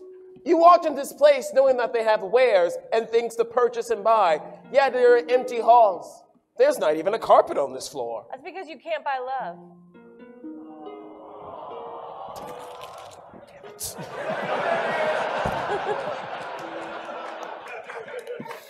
Travelers, you get to one of the... Stop ruining my bits. That's what you get for writing them down. You make it to the top floor of the tower. Right above you, you hear the cooing of pigeons, the tittling of turtle doves, and a titmouse. The birds chirp. But below you, the stone cobbled floor reeks with an eerie and unfamiliar smell. Not a smell of eggs. How do we know it's The floor smell that of smells? Drakkar. Because you can see, it's like You can stink see lines. There's stink lines coming from the floor. Oh. But it's not like, ooh, these are stink lines. Like, ooh, these are magic lines. It's a magic floor. Okay. Got it. But as you step in the room, you notice there are 4 large stones. One on the east corner. One to the south corner. One to the west corner. And one to the final corner. Good. And in the middle of the room, you see a circle. For travelers, it appears this is where the tower ends. Or is it? And Nathan, you can So should I cut the leave tension until with a you're done knife in burning this scene. everything? Yeah, I think so for now anyway. I mean, who knows? Yeah, I'll just wait out. I'm not They'll gonna. get rid of the smell. I'm not gonna write anything off the schedule. I mean, you know, it's one of those, I'm gonna start walking around the room. Just get rid of the Stuff. smell. Can I ignite the odor? You try to spark your magic in here, mage, but for some reason your flames do not produce. What? Oh man, I bet my sword still works. This is BS, man. Not yet. Okay. I would like to inspect a pillar. Roll an inspection check.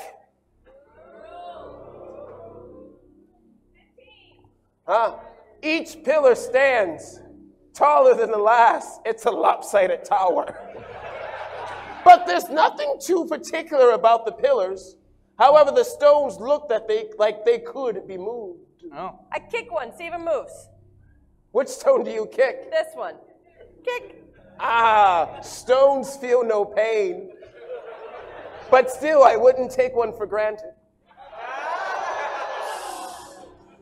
All right, I'm going to move this one. What's in the circle? before you take all of your actions for the round. Oh, sorry. Oh, the circle, nothing, just another stone. A boring stone. It's pretty dull. Nothing special about that stone at all. I'm inspecting the stone. That one doesn't move. All right then. Matt, is there anything you wish to see with your magics? Yeah. But it's fire. I guess I'll detect magic. Oh, roll for detecting magic. No magic here. Ah, there is magic here, but not the magic you use outside. There is a price to pay to come through. What you offer at the door cannot be used inside the tower. Oh, man. Does that mean I don't have Maggie? Yeah, wait a minute. Does that mean I'm not here? Good thing I got a lot of... you're here, but look at the connection between you two.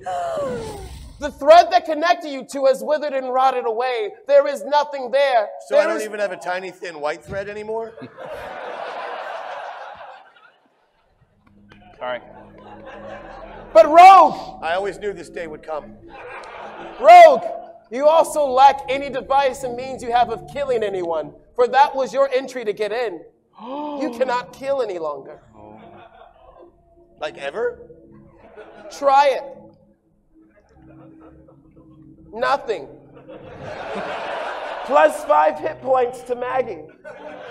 I did willingly. Wait, she gained hit points? Oh, keep going. Oh, yeah. Yeah, no, come on. Hey, no, me. Oh, God. Okay, ow, ow. Oh, okay. You sure that doesn't hurt? Yeah, no, it does a little bit. Okay, I'm going to try a little harder. No. Oh! Christian. Oh.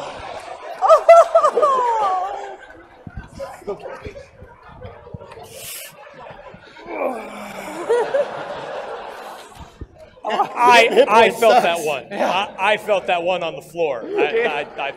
Gaining hit points is hard work. I could probably use a few extra. Later. Okay, cool. All right. You know what I like. Yeah, you all get hit points. What you used to get, it doesn't. Are you okay, Matt? You want a Gatorade? Yeah, I'm all right. I'll give you a Gatorade.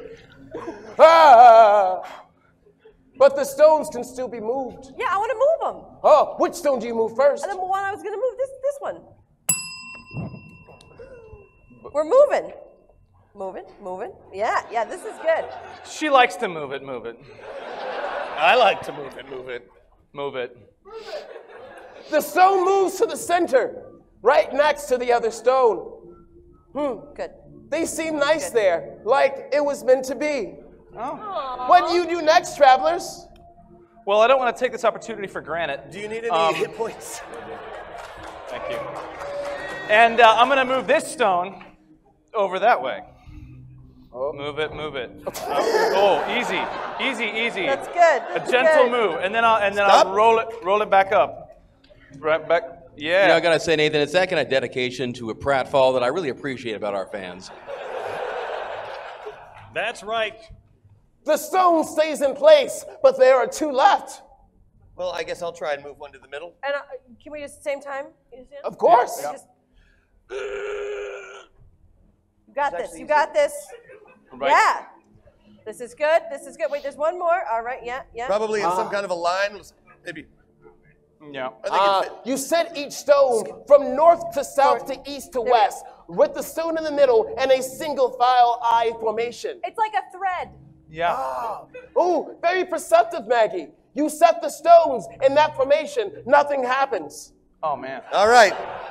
It is as if the doves and the turtle doves in that one titmouse mock you with their thrills and coos from above. All right, I'm moving. When I get my firepower back, I'm going to try and move them into a north, south, east, west formation. Oh! All right, so I'm moving this stone this way. right here. And then you come over here. If there were another red bird up there, it would be a cardinal, like the directions. As the stones move, they stay there. Nothing happens. The birds up from above continue to mock you. Oh, man, Tweedledee, birds. tweedledee, tatali, titmouse. The titmouse. All right. Okay. Maybe if we move them all to one side? Let's try that. All right. Okay. Everybody, all the stones over this way. Move it, stones. Move it, stones. You stay there. As Circle. you continue this endeavor, you realize that moving all the stones to one side of this lopsided tower tends to make it unlopsided. Oh. Yet still, nothing happens. It's as if the birds have witnessed Icarus fall from the sun himself. They, with the wings and Icarus, with his melted feathers below, crashed among the rocks and the beaches. They laugh at thee. Jesus. All right, front, back, that is. this way. All right, yeah. All the way over, You all two, the way all over. the way over. And you two, all the way to the side.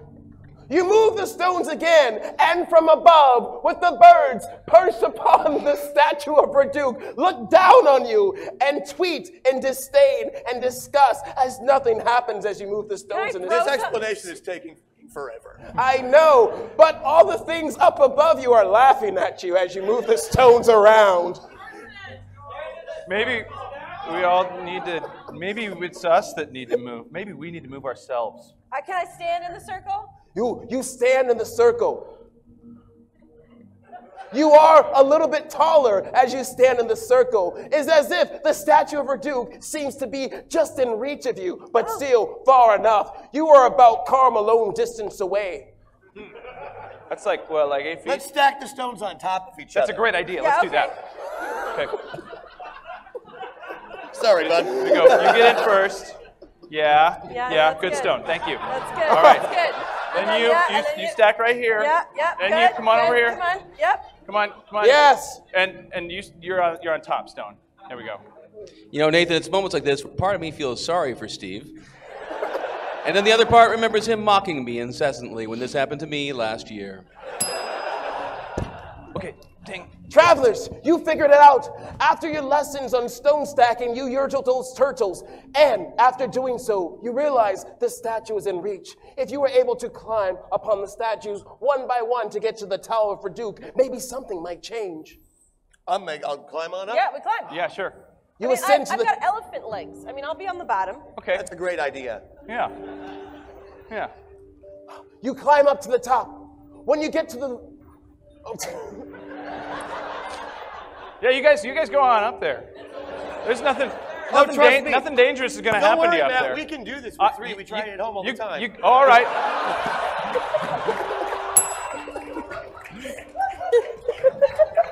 Thank you, Stones. You guys are good. As you reach the top, the statue of Reduke stands before you. The statue of Reduke. Statue of Reduke. The statue of Reduke stands before you. Okay.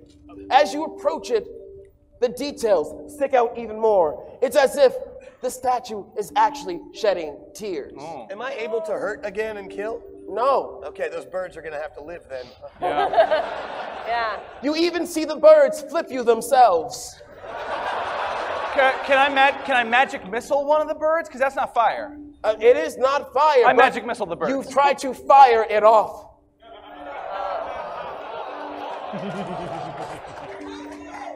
The calming feeling by being surrounded by the statue. Can I suffocate the bird? You may try. Roll to catch a bird.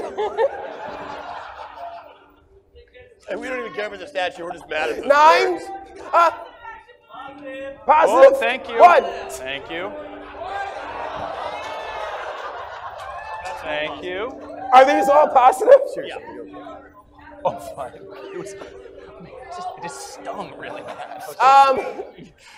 You catch one bird. You catch one bird. You reach up with your hand, and as the birds flutter away, you're able to grab one. Oh, yeah. And as you bring your hand down, it was just a little baby. It doesn't know how to fly yet. It's a baby blood. Ozzy! Ozzy! Was it mocking us? It was a baby. Was it mocking us? Its parents were, but the baby had nothing. It was just born yesterday. It was just born Its doula yesterday. was a chipmunk. That's like bird. Think of it like veal for birds. Yeah, go for it. Okay. Yeah, no, I'm going for it. Roll to kill the baby bird.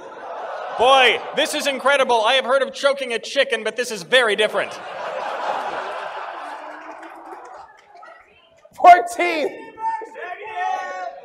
They're not going to let you kill a little bird. They're not gonna let you do that. I was feeling James from Metaverse, like when he killed the baby dinosaurs. I was feeling it. Yeah. 1, 2, 3, 4, 5, 6, 7. You squeeze and squeeze. But the birds... And the bird gets away. It suddenly learns to fly. And yeah. I have just created my nemesis, winning.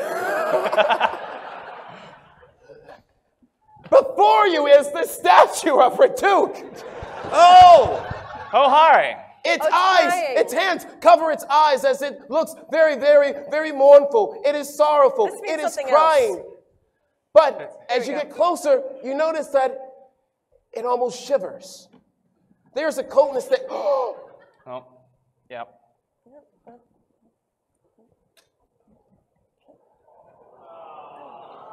placing the garment upon the statue, the stone begins to crack. Oh, it's getting warmer. I tried to set the shirt on fire to There warm you it up go, faster. buddy. You set the shirt. Rose has set the shirt on fire.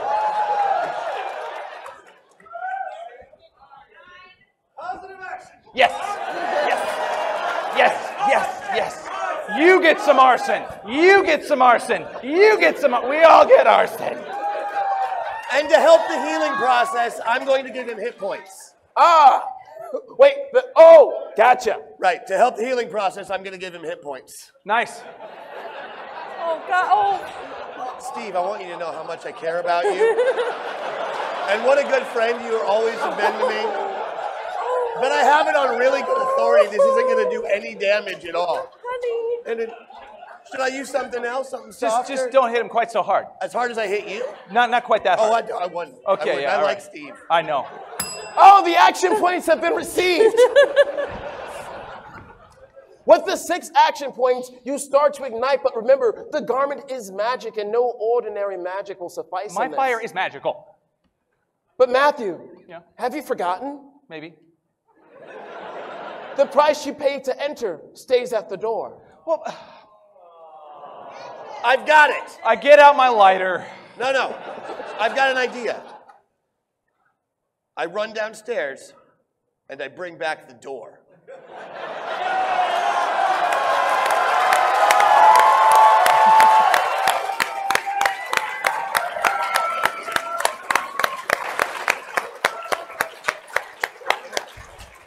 Yeah. I see nothing wrong with the actions. If your party members will allow you to take these multiple actions, you will not need to roll at all. Absolutely. Cool. Yeah.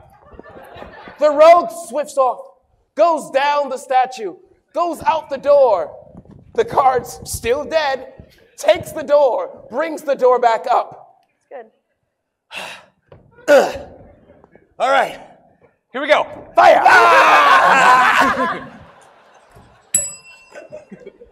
Oh, yeah. On the statue, right? Yeah. Come on. You're the statue. Come on. No, I brought the door, so we have our powers. This would hurt you now. I know. And since I'm trying to heal you, I'm not doing that. Because it would kill him now if I. But I am going to burn him down. Fire! That's true. And the birds. And the birds. Oh, birds. And the titmouse. To warm him. The titmouse left. I'm going to give him a kiss. The rogue approaches the unpetrified person underneath the statue. As more of the stone falls away, revealing a beautiful old man. The most beautiful old man you've ever seen. Grandpa. Benjamin Button. His name, Reduke. Oh, hey, But man. you can call him Daddy. Because that's what he looks like. Daddy Duke. Daddy Duke. We freed you. Thank you, heroes. No props. My children, you have grown up to be so powerful, and I am so proud of what you have become. We're related? Reduke is our dad? Yeah, I don't. That is right, travelers. For you have done this quest. You have put the garment of Reduke and freed him. Gave him a kiss so he knows what touch is. Showed him the very, very thin line between life and death. And also gave him warmth and heat.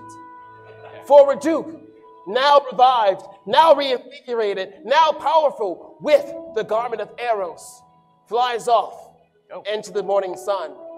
Because that Lich King will bring destruction upon everyone in this land. You freed him.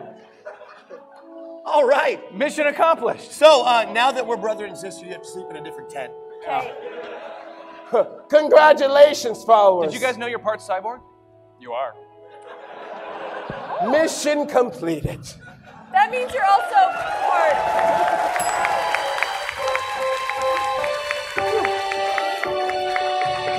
What an amazing finish. I did not see that coming. Did you see that coming, Chris? No, I actually wasn't watching. Judges, can we get the final score? Absolutely. I have to say that started off as a rockin' encounter. There will be no more rock puns during my explanation. Good, because they grown. We're going to start again on a clean slate. All right. Firstly, fantastic on Maggie for figuring out the puzzle and both stacking the rocks and putting the shirt on arrows. Fantastic, but I have to say, her not strangling the bird, that was bullshit. And I gave Maggie a 7.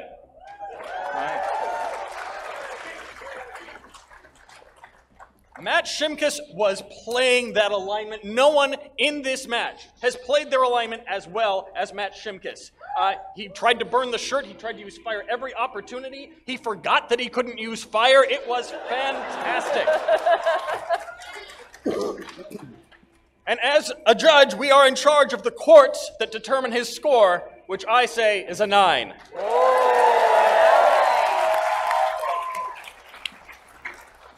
But lastly, Christian came out strong, playing his alignment with the guards, whining, and then turned around with a fantastic backstab, and it was just igneous when he grabbed the door. I couldn't believe how smart that was, and to follow it off with the kiss of Eros, I'm giving Christian a 10 for that encounter.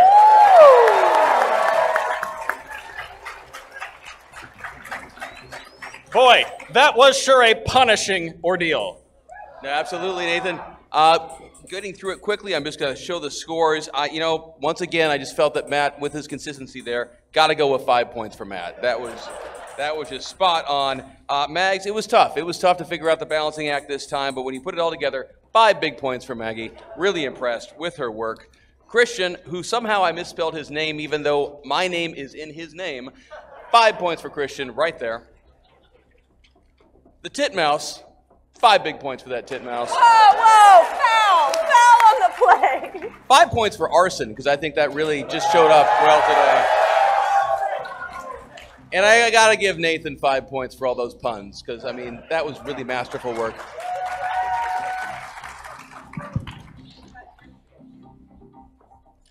I have to say, Gryffindor gets 5 points, too. I have to say, Matt is very impressive. This has just been an amazing show of fire throughout the hour. I'm giving him a full 8 for that. Maggie has continued to bring throughout, and it was pretty stable here, but I'm giving her a 7. But this time around, Christian really pulled out all the stops and the doors. Added value to the entire experience and was absolutely not cheap at all with his 10. Hey! Also, 15 points for all of the NPCs because this has been pretty good performance for me. All right, fantastic. And as we continue, finish tabulating the points, we will reveal to the characters their alignments. Firstly, Matt Shimkus, you were lawful stupid. Fantastic. Well done. Well done. Stupid. Lawful Yes. stupid. Maggie, you were neutral gullible. Neutral gullible. Fantastic. And Christian, you ended up with chaotic angsty. So, well done. Well done. Figure it out. We have the final score. Oh, I'm going to love this. So, I'm not kidding when I say this. So, we are proud to announce, as the judges, that this year's champion with 49 points is Matt Shipkiss. Additionally, this year's champion with 49 points is Maggie Doyle. Additionally, this year's champion with 49 points, I'm not making this stuff up, is Christian Doyle. We have a three-way tie for first place. Wait a minute. You legitimately got a three-way tie? Legitimately. Yeah. This game is supposed to be fixed. Just a little peek behind the curtain. I've never been so happy in my life. However, we're almost out of time, and we should celebrate with the last folks who haven't had a chance to come play with us yet. Yeah. Come on up, guys. The champion circle. Congratulatory shakes. Congratulatory shakes. Yeah. Congratulate the winners. You know, we've done a lot of dance parties. I don't think we need to do a dance party right now. You're a champion. We're all Congratulations, you're all champions champions. today. Congratulations. Yeah. Congratulations, you're all champions. I like this. Congratulations. Let's Great. congratulate Yeah, the winners. All champions. At the end of the day, Nathan, I think we all won or lost today. Congratulations, you're all champions. I believe I both won and lost. More lost than won. Although you did come out with 5 points. I did come out with 5 points, which I did not go in with. This is true. This is true. Thank you. Congratulations. And now, we bring you the dance party, Congratulations. doing Stevie and the Fortnite Dancers. Here we go. Get up there, Stevie. I want to see some chromio. Let's do it. You know,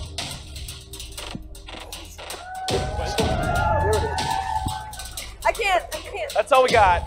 I don't play Fortnite. you know, it's moments like this, everybody, where I think we can agree that we just watched something for 2 hours.